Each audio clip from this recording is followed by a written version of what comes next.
Terima kasih Tuhan, biar setiap pujian, penyembahan kami, permainan musik kami, semuanya Tuhan Engkau sempurnakan, boleh naik ke hadapan-Mu menjadi dupa yang harum.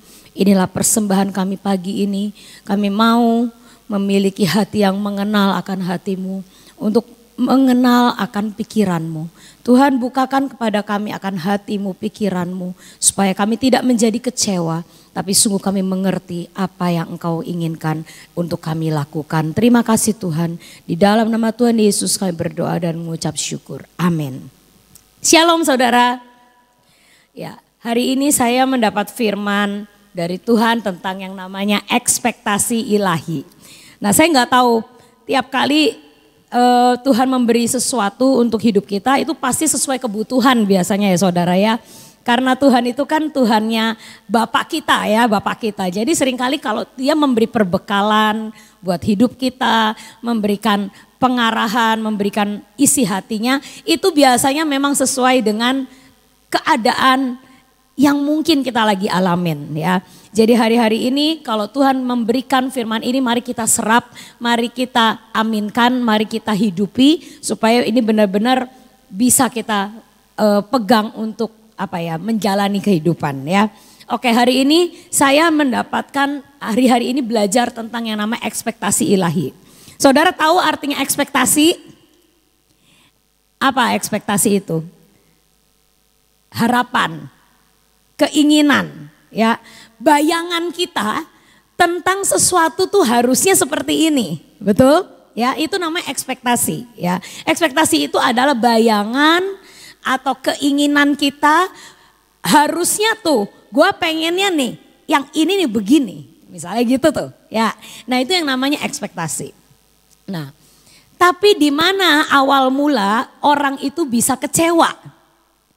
Karena tidak sesuai ekspektasi, ya kan? Ini sekarang anak-anak zaman now tuh banyak banget yang memakai istilah ini di dalam sosmed, ya saudara ya. Misalnya ada tempat baru yang bagus banget, iklannya keren. Lalu mereka datang ke tempat itu, kadang tempatnya melusuk-melusuk tuh, jauh banget ya. Kafe misalnya, di iklan sosmednya, waduh keren banget, view-nya bagus, makanannya kayaknya enak-enak. Nah, terus mereka akhirnya berburu kafe itu, mereka akhirnya mengorbankan waktu, tenaga, bensinnya untuk jauh-jauh datang ke tempat itu. Terus mereka realita tidak sesuai ekspektasi. Nah, selalu kayak gitu, terus nanti nulis tuh gede-gede di sosmednya. Guys, gue datang ke kafe ini, katanya makanannya enak, kelihatannya bagus. Begitu gue datengin, ya tidak sesuai ekspektasi, realitanya tidak seindah yang dibayangkan. Nah, jadi seringkali awal mula kekecewaan manusia itu berasal dari apa? Ekspektasi. Ya, keinginan harusnya seperti ini, gue pengennya seperti ini, nggak kejadian. Nah, tapi kita harus tahu bahwa yang namanya kekecewaan, ya, yang tidak sesuai ekspektasi itu tadi, itu seringkali itu membuat pengaruh negatif dalam hidup kita. Ya, yang pertama, kamu nggak sendirian saudara. Kita ini tidak sendirian ya. Karena apa? Bahkan nabi besar pun, orang-orang yang hebat pun pernah mengalami yang namanya tidak sesuai ekspektasi ini. Dan membuat mereka yang pertama apa? Kelelahan rohani. Apakah hari-hari ini mungkin di antara kita ada yang ngalamin ini, saya nggak tahu. Tapi kalau Tuhan menyampaikan isi hati dan firman-Nya hari ini, pasti ada nih yang lagi ngalamin namanya kelelahan rohani. Yuk kita baca sama-sama dari 1 Raja-Raja 19 ayat yang pertama sampai yang keempat ya nanti. Ketika Ahab memberitahukan kepada Isabel, Isabel itu siapa? Ratu yang jahat, permaisuri dari Ahab. Ya, ketika Ahab memberitahukan kepada istrinya si Isabel segala yang dilakukan Elia dan perihal Elia membunuh semua nabi itu dengan pedang, maka Isabel menyuruh seorang suruhan mengatakan kepada Elia, beginilah kiranya para Allah menghukum aku, Bahkan lebih lagi daripada itu, jika besok kira-kira pada waktu ini aku tidak membuat nyawamu sama seperti nyawa salah seorang dari mereka itu. Ayat yang ketiga, maka takutlah Elia. Lalu bangkit dan pergi menyelamatkan nyawanya. Dan setelah sampai ke Beersheba yang termasuk wilayah Yehuda, ia meninggalkan bujangnya di sana.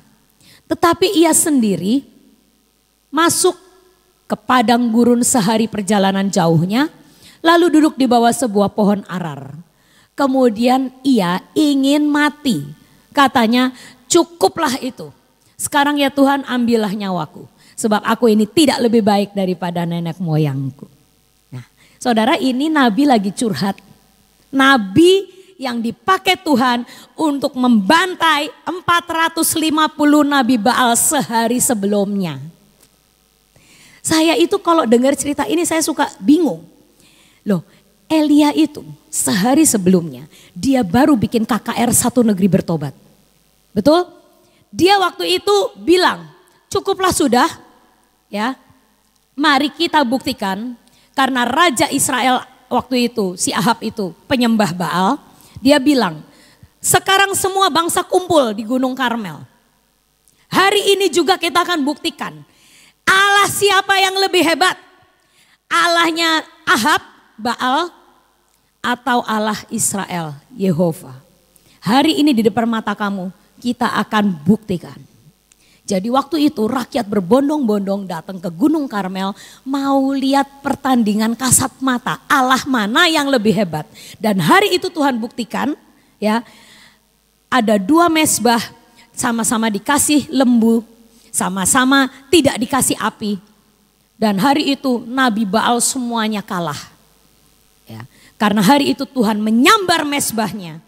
Dan di depan bangsa Israel, si Elia ini membuktikan yang hebat, yang hidup itu Allahmu, bukan Baal. Dan hari itu dia apa? Membunuh 450 nabi Baal. Ya, di depan mata bangsa itu. Jadi Elia ini baru melakukan hal yang sangat hebat dan dia adalah orang yang hebat. Membutuhkan fisik yang hebat juga untuk membunuh orang. Ya kan saudara, membunuh 450 orang. Nabi Baal itu butuh fisik yang kuat. Jadi saya yakin Elia ini secara jasmani, secara rohani itu sangat fit hari itu. Terus Ahab pulang, dia cerita ke istrinya, pertandingan dan Allah Israel menang. Allah kita kalah. Allah yang kau sembah tidak bisa membuktikan bahwa dia hidup. Dan hari ini bangsa Israel bertobat. Di depan mata bangsa Israel, Elia membuktikan bahwa Allah Yehova itu Allah yang hidup. Isabel marah. Ya. Terus ngata-ngatain, dia nggak datengin Elia loh. Dia cuman nyuruh bujangnya ngomong ke Elia. Kamu berani-berani ya bunuh pendeta-pendetaku. Dalam ya kan pendeta-pendetanya si Isabel kan nabi-nabi Baal kan pendeta-pendeta gengnya dia. Kalau besok kamu nggak tak bunuh juga, pasti kamu besok akan aku kejar. Yang ngomong ini adalah seorang wanita dan juga yang ngomong cuman suruhannya. Tapi itu cukup membuat hati Elia bergetar sampai dia kabur, sampai dia lari ke gurun, mutung saudara. Terus kira-kira kenapa ya? Nabi yang hebat, yang baru melakukan keajaiban yang sampai satu bangsa bertobat itu. Sehari setelah itu, hanya karena ancaman seorang wanita, dia lalu kabur dan dia berkata, Tuhan, I'm done. Saya selesai, saya nggak lebih baik. Saya memang, itu orang yang baru melakukan hal ajaib kemarinnya loh saudara. Bisa sangat putus asa, bisa sangat kecewa, bisa sangat ngerasa nggak berguna. Letaknya di mana tuh saudara? Karena saya tuh waktu merenungkan firman ini, Tuhan membukakan hal ini. Karena Elia memiliki ekspektasi yang tidak tercapai. Apa ekspektasi Elia? Dia ingin dengan mujizat kasat mata itu, dengan mujizat yang kelihatan itu, semua bangsa bertobat dan harusnya Isabel musuhnya dia itu juga ikut bertobat. Pengennya begitu saudara. Karena musuh bebuyutannya Elia itu kan Isabel. Kalau Ahab itu disetir sama si Isabel. Ya, Ahab itu kadang nurut sama Elia, kadang nggak nurut karena dipengaruhi sama istrinya. Jadi Elia itu dari dulu itu pengen Isabel bertobat. Tapi waktu pas begitu dia berkata, nah ini kesempatannya aku bawa satu bangsa ini bertobat. Dan Isabel bisa lihat Allahnya itu mati, Allahku yang hidup. Ekspektasi utama dia, musuh bebuyutannya bertobat supaya hidupnya lebih enak sedikit. Ya. Karena kalau Ahab itu buat dia bukan orang yang menyusahkan, masih bisa dikasih tahu. Tapi kalau Isabel itu duri dalam dagingnya dia. Itu yang bikin hidupnya susah istilahnya gitu. Dan waktu dia bisa membuktikan bahwa Allahnya lebih hebat dari Allahnya Isabel, dia berharap Isabel itu bungkam, minimal bungkam. Karena aku udah membuktikan kalau Allahku hidup. Syukur-syukur dia bertobat. Syukur-syukur dia bisa nyadar gitu loh. Wong ini udah kasat mata di depan mata dia bahwa Allahnya tuh mati. Tidak mendengar doa. Tidak bisa diandalkan. Kok ya masih gak bertobat juga. Bahkan dia pikir barangkali bungkam lah. Paling enggak menang lah gitu loh ya. Kalau wong Cirebon yang penting menang gitu loh ya. Gak ganggu hidup gue lagi. Besoknya masih diancam-ancam. Nah itu loh. Jadi ekspektasi Elia untuk si Isabel bertobat. Ekspektasi Elia paling enggak hidup gue tenang sekarang gak digangguin perempuan ini. Itu tidak terjadi saudara. Ekspektasinya dia. Ya. Jadi dia mutung. Capek. Nah saudara kalau saudara hari-hari ini lagi ekspektasimu gak tercapai. Lalu engkau lagi lelah Tuhan, berarti engkau miriplah sama Elia ini ya. Jadi nggak usah ngerasa rendah diri, iya gue tuh kok ya nggak cinta Tuhan. Ah ini nabi yang besar ini juga bisa begitu saudara ya. Tapi masalahnya jangan stuck di area situ. Apa yang Elia lakukan? Ya. Kita lompat ke 1 Raja-Raja 19 ayat 8. Sorry, beberapa slide setelahnya Mos. Ya. Apa yang harus dilakukan oleh kita maupun Elia kalau kita lagi kepentok dengan situasi ini? Maka bangunlah Elia, lalu makan dan minum.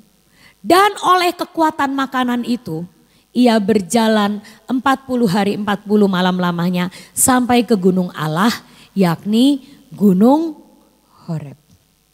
Ini yang harus kita lakukan. Saat kita kecewa karena ekspektasinya yang kita harapkan itu tidak terjadi. Yang harus kita lakukan adalah kita berjalan ke gunung Allah, yakni gunung Horeb. Untuk apa saudara? Ketemu sama Tuhan. Seperti yang tadi lagu katakan, Tuhan, I want to know. Daripada engkau cari jawaban ke tempat lain atau ke orang lain, belum tentu jawabannya sesuai dan pas untuk kita.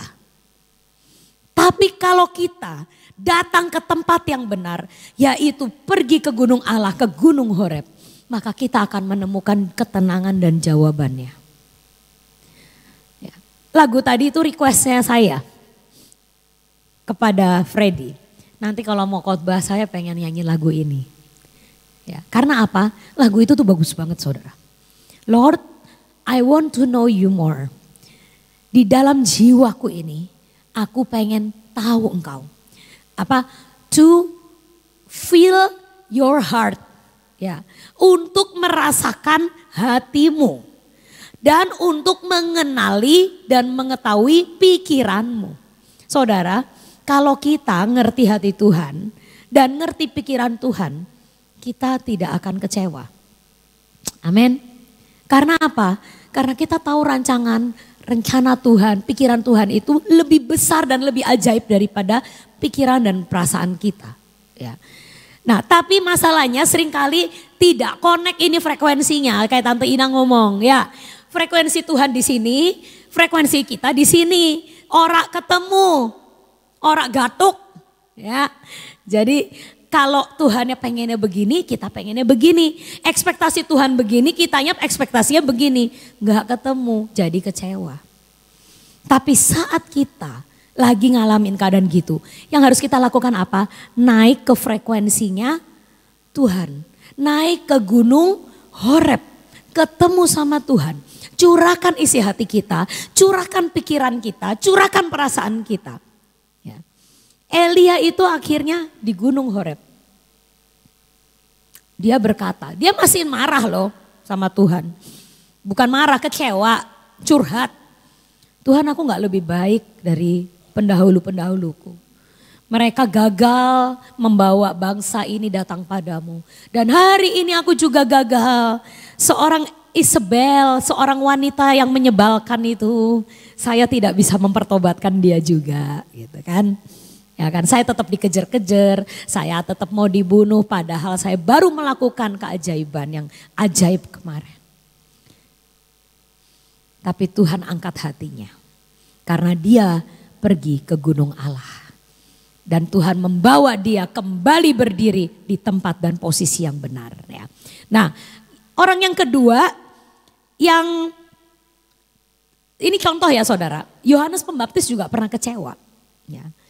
Yohanes Pembaptis suatu saat pernah berkata kepada Tuhan, di dalam penjara Yohanes Pembaptis mendengar tentang pekerjaan Kristus, lalu menyuruh murid-muridnya bertanya kepadanya, engkaukah yang akan datang itu atau haruskah kami menantikan orang lain? Lah, saudara, Yohanes Pembaptis seorang yang hebat dan dia itu dinubuatkan sejak dari kandungan.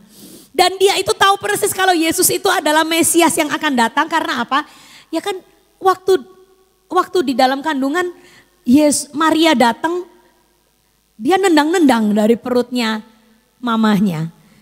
Ya kan? Jadi dari kecil udah tahu sinyalnya bahwa Yesus itu memang benar anak Allah yang akan datang. Tapi kok bisa engkau yang akan datang atau harus kami nunggu orang lain? Kenapa? Dari mulut seorang Yohanes Pembaptis bisa keluar perkataan ini. Karena dia punya ekspektasi. Apa ekspektasinya Yohanes? Bahwa Raja Mesias yang akan datang itu menyelamatkan bangsa Israel dari penjajahan Roma. Tapi yang terjadi adalah Yesus datang untuk menyelamatkan kita dari kematian kekal. Saudara tahu bahwa murid-murid Yesus itu sebenarnya semuanya ekspektasinya itu loh.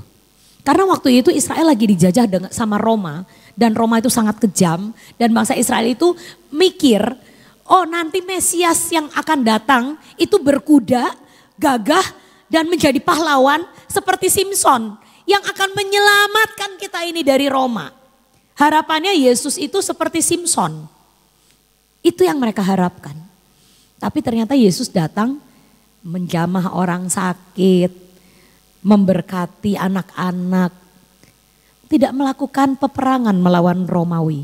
Karena memang tujuan Yesus bukan masalah fisik, bukan menyelamatkan Israel dari penjajahan, tapi dari penjajahan kuasa gelap, dari iblis. Nah, tapi ekspektasinya gak ketemu ini. Ya kan? Yohanes mikirnya, dan Yohanes waktu itu lagi di penjara. Seringkali dalam hidup kita saat kita lagi di penjara, kita lagi ada di dalam tekanan, kita lagi di dalam kesusahan, mulut kita ini keperucut ngomong, ya, kecewa sama Tuhan. Tuhan, apakah engkau ada? Apakah benar engkau itu mengasihi aku? Apakah benar engkau itu peduli sama aku? Yohanes berkata, kalau itu engkau, masa aku ini di penjara sama Herodes? Harusnya engkau naik kuda, engkau menebas semua tentara Romawi, engkau selamatkan bangsa ini dan keluarkan aku dari penjara ini. Saudara, jangan sampai saat kita sekarang lagi dalam penjara, dalam kesusahan, dalam kesulitan, mulut kita ini mengucapkan akan perkataan yang menyakitkan hati Tuhan. Ya. Siapa lagi yang pernah kecewa? Yunus. Ya. Yuk. Yunus itu ada dua hal yang membuat orang itu, kalau kita dalam keadaan seperti ini. Yang pertama tadi apa? Kelelahan rohani.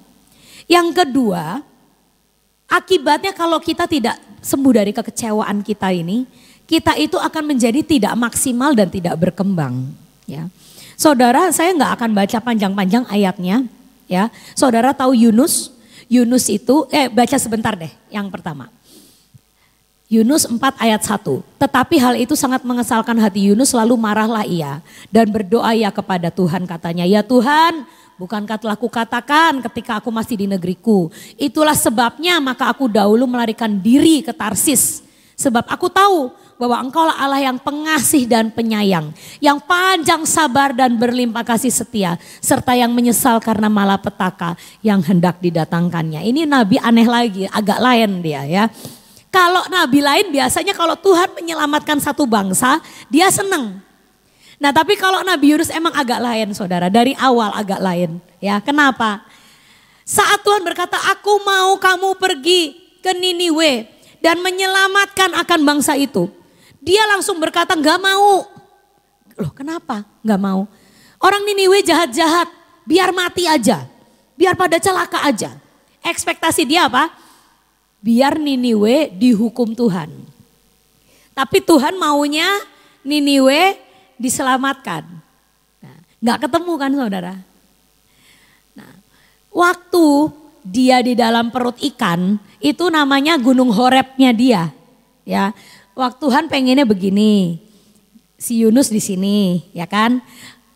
Kalau Elia disuruh ke Horeb, kalau dia disuruh masuk perut ikan saudara. Ya, jadi di perut ikan itulah menyamakan frekuensi sama Tuhan, naik frekuensinya.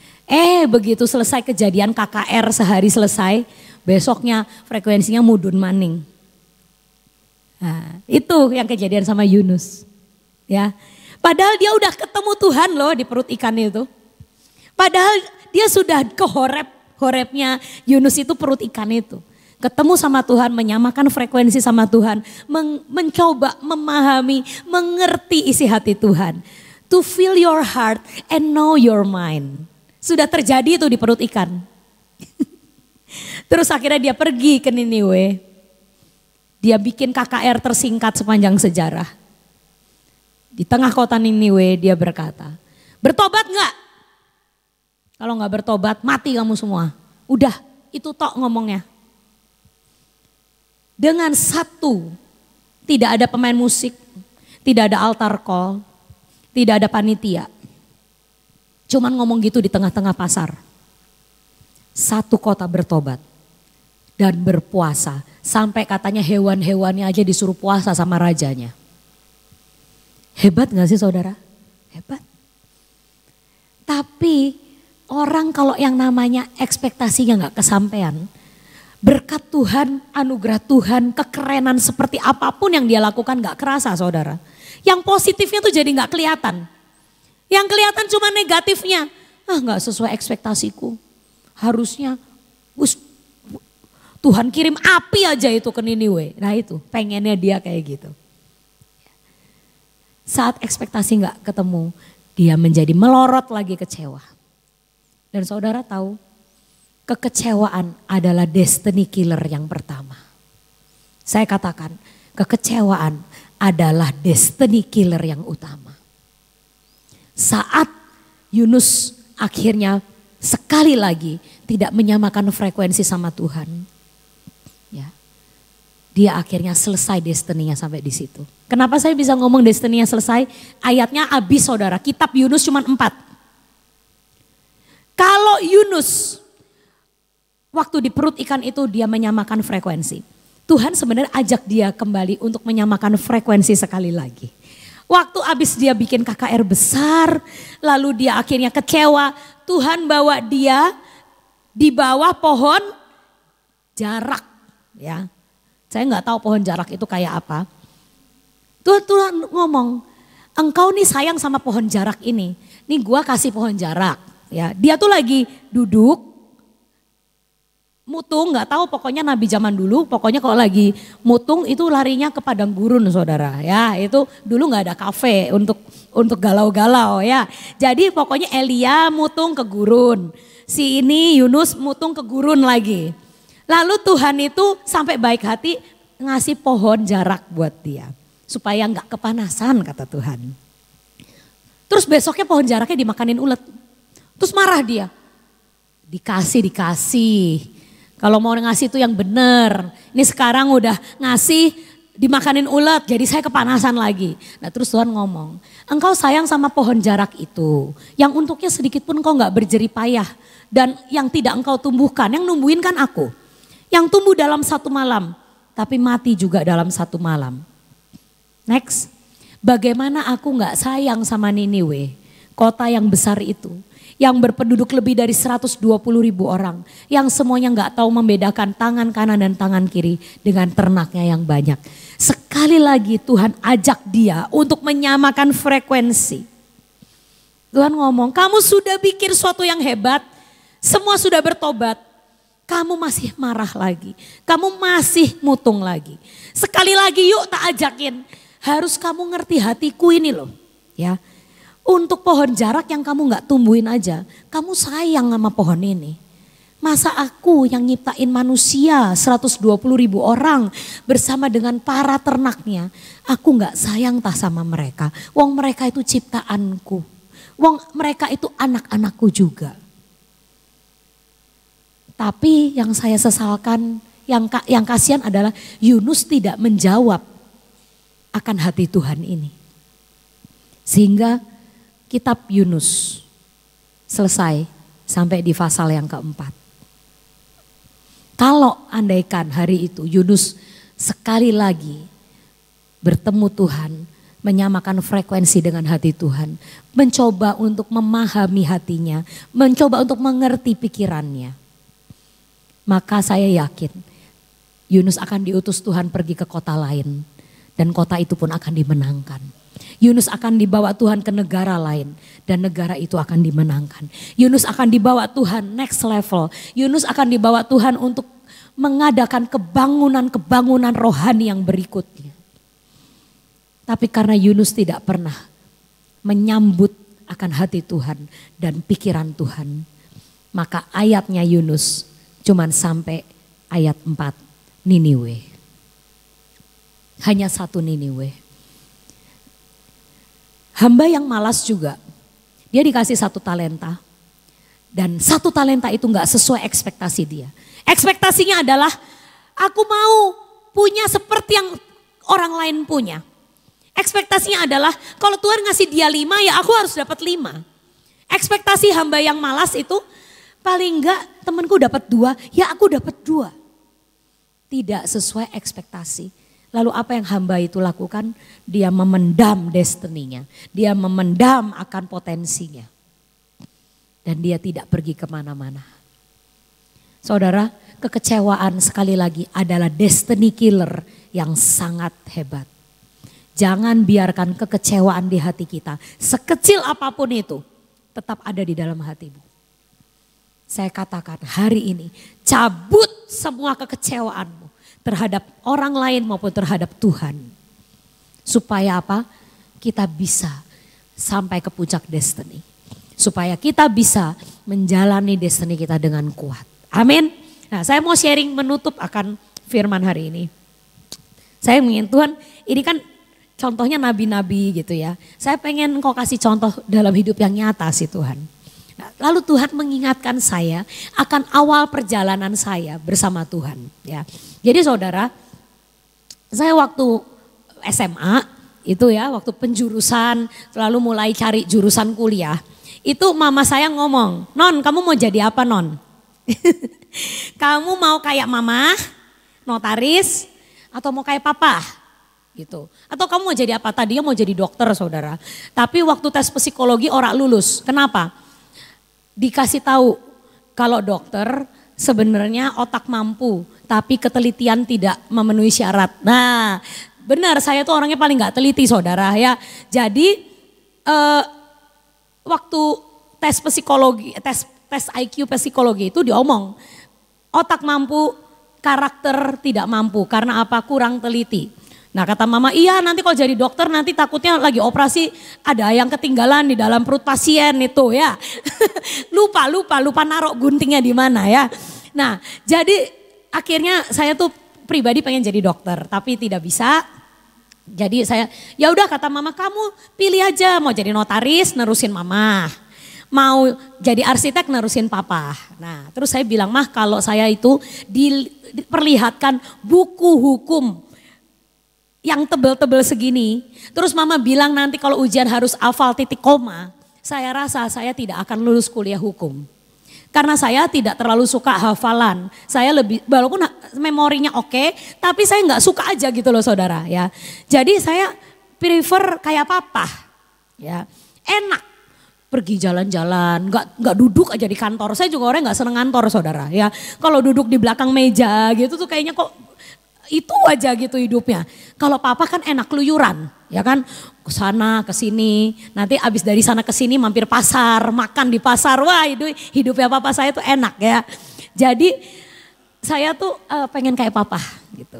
Nanti oh ya udah gitu. Jadi akhirnya saya kan didoakan terus Tuhan approve ya sekolah arsitek. Tapi saudara tahu yang terjadi kan? Saya tahun ketiga sebelum saya lulus ya, saya lulus tahun keempat, tahun ketiga itu papa saya dibawa pulang Tuhan. Nah ini gak sesuai ekspektasi ini saudara. Ya, karena apa?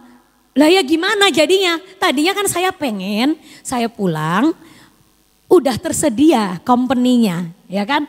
Papa bisa membimbing saya, menuntun saya. Lalu tukang-tukangnya dia juga kan masih ada. Saya tinggal nerusin, kan enak. Kan enak gitu loh, jalannya mulus kayak jalan tol, saya pikir gitu. Tapi ini gak sesuai ekspektasi.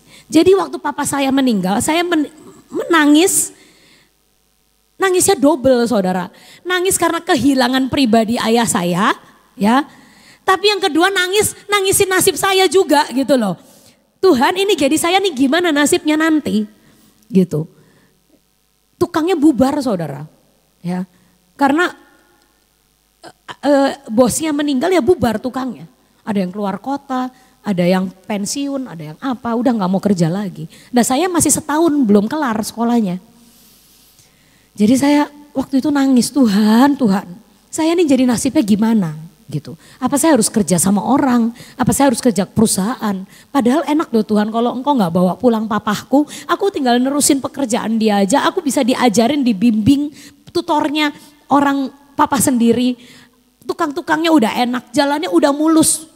Klien-klien papa saya juga nanti udah dikenalin sama saya. Saya tinggal nerusin aja sama kenalan sama om-om, tante-tante, udah enak. Papa udah punya langganan banyak. Ya gitulah. Pokoknya jadi ekspektasi saya itu waktu itu gede banget. Udah karir saya sih aman gitu loh ke depannya. Tapi ternyata Tuhan berkata, aku mau taruh ekspektasiku dalam hidupmu, bukan ekspektasimu yang terjadi. Jadi hari itu waktu papa saya meninggal saya nangis. Nangisin papa meninggal dan nangisin nasib saya. Suatu hari sebelum saya lulus ya. Jadi saya galau-galau itu setahun tuh galau tuh saudara. Ya, dari tahun ketiga ke tahun keempat waktu papa sudah meninggal, saya jadi bingung ini jadi nasib saya gimana nih, pulang Indo atau cari kerja di Kanada kah? Tapi saya kasihan mama saya ada sendirian di Indonesia. Saya pikir saya pulang aja, saya pulang. Pulang tapi saya nggak tahu mau ngapain, mulainya dari mana saya nggak ngerti. Tiba-tiba beberapa hari sebelum saya lulus sarjana, saya dikasih mimpi yang sampai hari ini saya nggak lupa. Tuhan itu tiba-tiba ngasih mimpi ke saya. Tuhan tuh gandeng saya. Tapi cara gandengnya kayak ayah menggandeng anak. Saya nggak tahu di mimpi saya itu Tuhan tuh kayak tinggi banget. Saya tuh kayak anak kecil. Gitu. Lalu Tuhan gandeng saya. Saya nggak pernah lupa mimpi itu saudara. Terus di dalam mimpi itu Tuhan katakan, Nak, mulai hari ini aku akan menjadi ayahmu. Engkau perlu ayah yang membimbing engkau di dalam karirmu. Ekspektasimu adalah engkau akan punya ayah yang akan membantu engkau dalam setiap jenjang karirmu. Tapi hari ini aku berjanji, engkau harus setia ikut aku. Aku yang akan jadi ayahmu. Aku yang akan menggandeng engkau sampai engkau berhasil. Saya gak lupa mimpi itu, saudara. Terus kedua, Tuhan ngasih mimpi ke saya. Saya lagi mancing pakai bambu jelek. Tapi begitu saya angkat ikannya, ikannya udah mateng. Saudara pernah mancing ikannya udah mateng, saudara? Itu yang saya impikan. Saya mancing pakai bambu jelek banget. Bukan pancing, nggak kayak gini. Cuman bambu pakai benang layangan gitu, kayak benang pancing yang sederhana. Begitu diangkat ikannya udah mateng. Di sebelah Tuhan ngomong, ini hidupmu. Engkau akan menikmati. Walaupun engkau berkata, Tuhan aku tuh sebenarnya pengen, ekspektasiku adalah papaku masih hidup.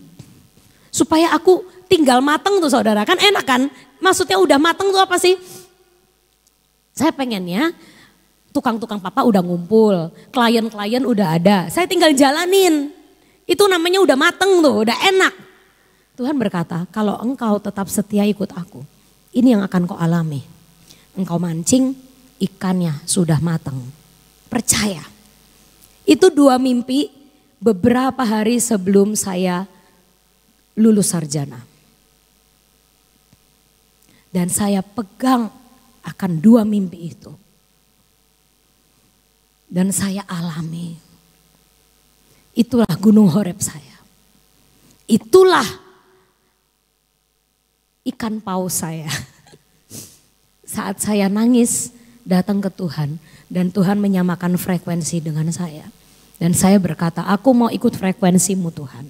Aku gak mau ngandelin manusia, aku gak mau ngandelin papa, aku gak mau ngandelin koneksi siapapun. Aku tahu tujuan yang engkau untuk membuat ini dalam hidupku. Aku harus mengalami pribadimu. Kalau aku suatu saat nanti bisa berhasil, aku bisa dapat klien, aku dapat proyek, itu bukan karena manusia. Tapi itu adalah tuntunan Tuhan sepenuhnya. Dan hari ini sampai hari ini, apa yang dimimpikan, apa yang Tuhan kasih tahu ke saya itu terjadi. Dan saudara dalam hidup ini, asalkan kita samakan frekuensi kita dengan Tuhan. Hati kita dengan hati Tuhan, pikiran kita dengan pikiran Tuhan. Kita akan punya energi untuk menjalani destiny kita dengan kuat. Kita akan punya semangat untuk menjalani destiny kita dengan kuat. Karena kekecewaan itu adalah hal yang utama yang membunuh semua semangat kita. Kekecewaan itu akan membunuh semua semangat kita dalam menjalani hidup. Tapi saat kita tahu, aku berjalan dengan hati Tuhan, aku berjalan dengan pikiran Tuhan, maka semua pintu yang tertutup itu akan terbuka. Maka semua jalan-jalan yang sepertinya sulit itu akan bisa kita jalani. Kalau kita tidak menjadi kecewa, tapi biar kita semua memiliki ekspektasi ilahi dalam hidup kita. Yang akan membawa kita dari satu kemenangan kepada kemenangan yang lain. Amin. Kita belajar saudara untuk kalau suatu frekuensi 95,9 geser sedikit nggak pas. Tapi kalau kita pas dengan frekuensi suara Gracia 95,9 tek langsung suaranya itu jelas ya. Demikian juga dalam kehidupan saudara, samakan frekuensimu dengan frekuensi Tuhan. Ekspektasimu dengan ekspektasi Tuhan. Pasti enak. Ya, pasti enak. Ya. Caranya minta sama Tuhan, Tuhan paksakan aku membawa frekuensiku ini masuk dalam ekspektasi. supaya benar-benar apa yang Tuhan mau, yaitu yang kita lakukan. Dan pasti apa yang direncanakan Tuhan itu sangat baik buat saudara dan saya. Yuk kita berdoa dalam masa-masa kita lagi puasa saat ini. Demikian juga yang kita rasakan saat ini. Banyak masalah mungkin yang dalam hidup kita. Satu perkara, jangan kecewa sama Tuhan ya. Kita berdoa saat itu. Terima kasih ya Tuhan untuk firman-Mu, untuk pujian penyembahan selama 1 jam ini. Terima kasih Engkau mengingatkan kami setiap pagi untuk senada dengan Engkau, satu frekuensi dengan Engkau, satu ekspektasi dengan Engkau. Paksakan kami Tuhan untuk melepaskan diri kami seperti firman kemarin. Ada roh penguasaan diri untuk kami boleh melepaskan seluruh keinginan kami. Dan kami mau menyerahkan keinginan kami menjadi keinginan-Mu. Terima kasih Bapa, terima kasih. Hanya Engkau yang sanggup memampukan kami untuk kami dapat melakukan hal seperti ini. Terima kasih Tuhan, terima kasih. Seringkali kami menghakimi orang lain karena ekspektasi kami tidak pas dengan apa yang mereka pikirkan. Kami merasakan Tuhan apa yang diputuskan oleh seseorang, yang dijalani oleh seseorang tidak pas di hati kami, sehingga mengakibatkan Tuhan kami menghakimi akan orang lain. Kenapa harus begini, kenapa harus begitu, kenapa tidak adil dan sebagainya. Tapi saat ini kami datang di hadapan-Mu, buat kami menyamakan ekspektasi kami dengan Engkau, sehingga semua akan terjadi seperti yang Engkau mau. Terima kasih untuk semua dan semuanya.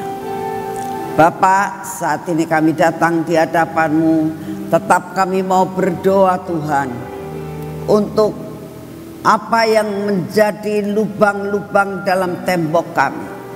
Kami tidak akan bosan-bosan Tuhan untuk menyerahkan hidup kami. Dan kami akan mengatakan, selidiki Tuhan, masih ada apa lagi yang belum berkenan di hati-Mu dalam hidup kami. Supaya kalau tembok-tembok kami masih lubang, kami minta Kau yang akan menutup. Semua kelemahan kami Engkau tolong supaya kami dapat melepaskan semuanya, sehingga tembok dalam hidup kami menjadi tertutup semuanya. Kami juga berdoa untuk tembok-tembok yang lubang di kota kami dan di Indonesia ini. Bapa, biarlah Engkau sendiri akan menutup segala-galanya Tuhan, sehingga nama-Mu dipermuliakan. Terima kasih untuk kasih setia-Mu. Kami berdoa Tuhan, Engkau pilihkan seorang pemimpin buat kota kami. Wali kota yang pas di hati-Mu, wali kota yang takut kepadamu, wali kota yang mau membangun kota ini, bukan meruntuhkannya. Wali kota yang tidak mementingkan diri sendiri. Biarlah Engkau yang akan memilihkan buat kami ya Tuhan. Terima kasih untuk semuanya. Kami tetap mau menyerahkan akan pemerintahan 5 tahun ke depan ini ke dalam tangan-Mu. Biarlah Engkau yang akan memimpin Tuhan, sampai semua rencana-Mu atas Indonesia menjadi kenyataan. Saat ini kami bersatu hati, kami berdoa untuk berita-berita yang kami dengar. Banyak teroris-teroris saat ini berkeliaran. Kami mengucap syukur untuk beberapa teroris yang tertangkap. Kami percaya Tuhan, Engkau terus akan membuat itu lubang-lubang tertutup di negara kami. Engkau yang akan memberikan kepada negara kami keamanan. Di kota kami ada keamanan, di kota-kota yang lain ada keamanan, apalagi menjelang 17 Agustus ini. Mohon keamanan yang daripadamu. Bapak, kami mendengar bahwa ada gempa bumi di Jawa Timur. Kami mau mendengar Tuhan bahwa mau ada suatu bencana tsunami di Selat Sunda. Bapa, kami mau menyerahkan semua ke dalam tangan-Mu ya Tuhan. Engkaulah penguasa langit dan bumi. Kami hanya minta anugerah-Mu. Biarlah kalau boleh semua yang terjadi ini diundur Tuhan, tidak terjadi. Tapi apabila mau dan mau harus terjadi, buat yang minimal Tuhan. Tidak akan membahayakan, tidak akan banyak bencana yang terjadi yang mengakibatkan banyak korban. Terima kasih Bapak. Ini doa-doa yang kami naikkan di hadapan-Mu pagi hari ini. Kami mengucap syukur karena kami boleh menaikkan seluruh doa-doa permohonan kami kepadamu. Terima kasih Bapak. Saat ini juga kami berdoa untuk tempat ini. Biarlah tempat ini menjadi suatu tempat lawatan terakhir. Hujan awal, hujan akhir terjadi di tempat ini. Mujizat-mujizat terjadi di tempat ini Tuhan. Yang sakit disembuhkan, yang luka disembuhkan, yang susah dihiburkan, yang mengalami penderitaan karena keuangan, mengalami penjebolan Tuhan. Pintu-pintu terbuka di dalam nama Tuhan Yesus. Pintu berkat terbuka, pintu pekerjaan terbuka, segala kesembuhan terbuka, yang sakit disembuhkan. Mujizat boleh terjadi di tempat ini. Inilah doa yang kami naikkan di hadapan-Mu. Biarlah pemulihan Pondok Daud yang akan diadakan 24-25 yang akan datang. Kirimkan anak-anak-Mu untuk sehati, sederap, selangkah Tuhan, untuk berdoa sampai semua rencana-Mu jadi, sampai pujian dan penyembahan menjadi kesukaan Tuhan, bukan kepaksa tapi menjadi kesukaan. Kami berdoa yang doa 24 tanggal 25 ini tidak ada yang ngantuk. Engkau buat jalan, gairah-Mu untuk menyembah Engkau terjadi di tempat ini. Sampai setiap anak-anak-Mu tidak ada yang ngantuk, mempunyai kerinduan untuk menyembah dan memuji nama-Mu, mengembalikan pujian dan penyembahan ini, bahwa Engkau disukakan Tuhan. Seperti Lucifer menyukakan Engkau saat sebelum jatuh, buat kami juga dapat menyenangkan hati-Mu. Terima kasih Bapak. Ini doa-doa yang kami naikkan di hadapan-Mu. Kami mau sederap selangkah sampai semua rencana-Mu tidak ada yang gagal. Terima kasih Tuhan Yesus. Dan pada pagi hari ini kami minta kepada-Mu Tuhan, kekuatan yang baru, kesehatan yang baru, daya tahan tubuh yang baru, sehingga kami tetap sehat dan kuat, dapat tetap melayani Engkau sampai garis akhir. Terima kasih untuk semuanya. Di dalam nama Tuhan Yesus. Mari kita masuk dalam pengurapan.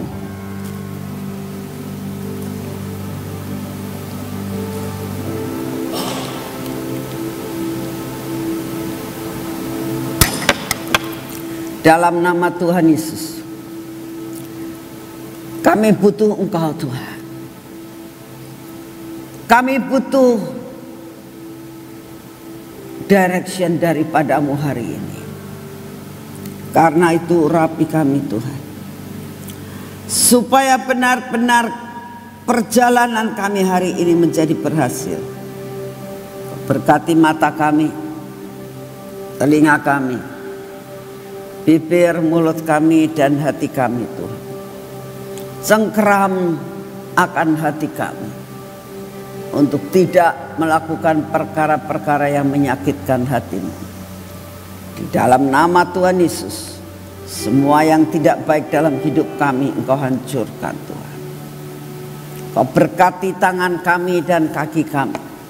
Biarlah perjalanan kami hari ini adalah perjalanan bersamamu. Apa yang kami kerjakan menjadi berhasil. Semua berkat yang Kau sediakan kami terima dengan utuh. Tidak ada yang kececer. Terima kasih untuk semuanya. Segala pujian, hormat, syukur kami naikkan di hadapan-Mu Tuhan. Dalam nama Tuhan Yesus. Amin. Tuhan memberkati saudara semuanya. Selamat pagi.